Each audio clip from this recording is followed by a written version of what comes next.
this is a touchy subject for some people. You know, you've got strangers coming in, you don't know anything about them.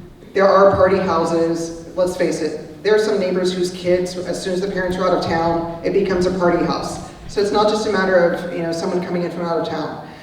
What a lot of people may not think about when it comes to Airbnbs, and at first I was like, oh, who's going to stay at one? I've stayed at a few myself, is sometimes there are no hotels close to an area where you want your family to visit.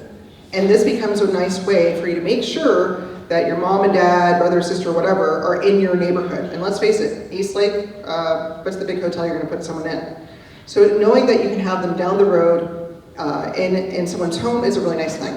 Coronavirus actually showed us that for our first responders, having a place to stay because they didn't want to go back to their homes and risk infecting their families, they couldn't stay in the hospitals, or they couldn't stay in the hotels, it was convenient for them to be able to stay in the Airbnbs.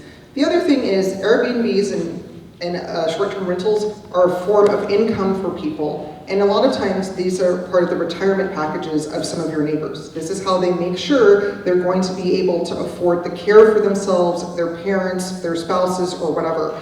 We have a lot of laws on the book that control noise, you know, illicit behavior and things like that. Airbnb, VRBO actually will stop allowing something to be on their platform if it has been engaging in certain behaviors. And as John said, there's a number that you can reach out to them. So I personally think that we have to be careful when we over-regulate things.